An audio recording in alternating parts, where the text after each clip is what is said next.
and we're looking at 2 Biasi boilers with Beckett burners that will fire in tandem.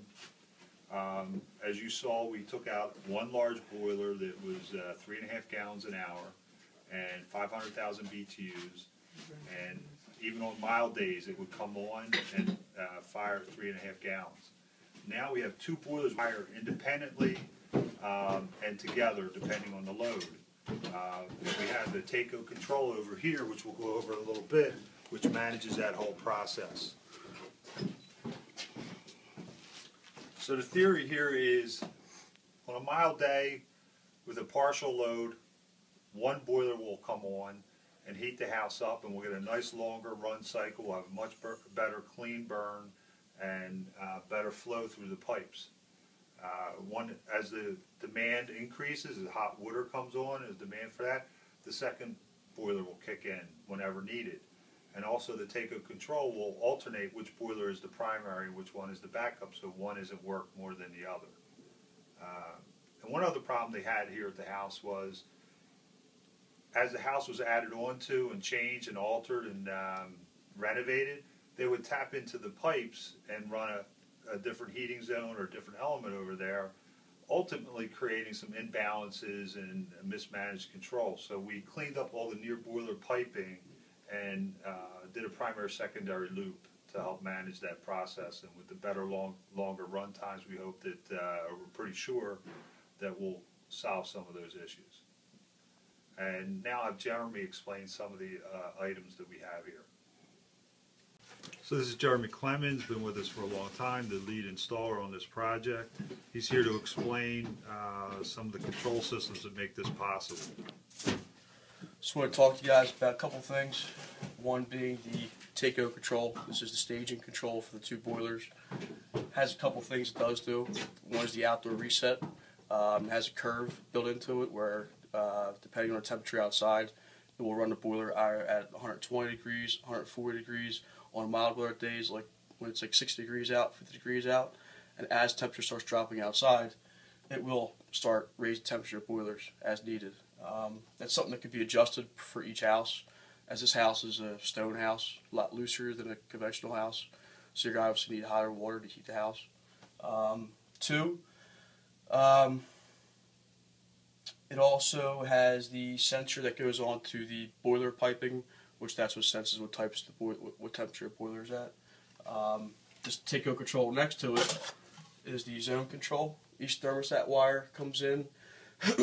You have 3 zones in this house, and then the 4th zone is actually the hot water zone.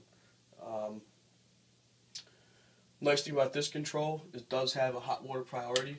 What that does is say all the zones in the house are calling, and the hot water calls. It will actually shut down all the zones in the house and just send all the heat to the indirect hot water heater. That way you have endless hot water.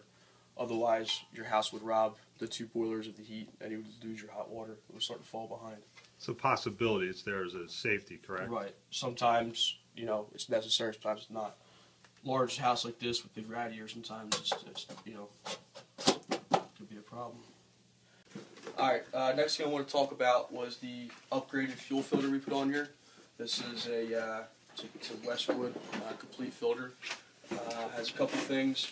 The cartridge for oil filter is easily replaced. It's like a car filter. You unspin it, spin a new one on. It does filter a lot better than the conventional, RF filters. Will shut off. Also, there's a gauge here. It's a vacuum gauge. As this filter starts getting dirtier, the gauge will start to rise. You see it goes from green to yellow to red. It's easy for the homeowner or technician when he walks in. You can see what the vacuum is when he comes in for either a service call or a tune-up. You can see where the vacuum is to see how dirty the filter is. It's definitely a bonus when you're even a homeowner. You have tank issues. You actually go walk down, take a quick check, and see where your vacuum is. See how dirty the filter is. Next thing is in here. We put in a Beckett low NOx burner. Has a few upgrades on it also, or better things than the old-fashioned burners. One is being oil delay valve. That helps, with the cleaner burn when it first fires. 2 is the control, the primary control. That does a post-purge and a pre-purge when it comes on. Again, to help a smoother burn smoother fire up and to obviously get more efficient combustion. The interesting parts of this job. For one, it was a very big boiler. It was a challenge getting the old boiler out of here.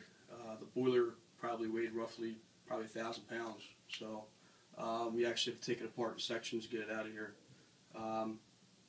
Second, when you come in here and see the old way of piping, all you had was supply and returns, which is a very basic way to pipe things in. When you get the piping schematic and start piping this in, you can see it's a lot of work and not everybody can do it. So to me, it's like a piece of art. That's why I like doing it. Pretty creative. So. And tell me about the Biasi boiler. Is it triple pass cast iron?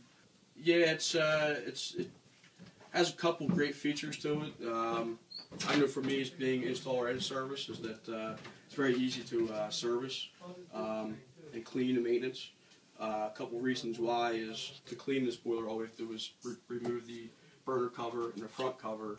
There's a plate right here. We can vacuum out the heater, and obviously all the work's right in front of you.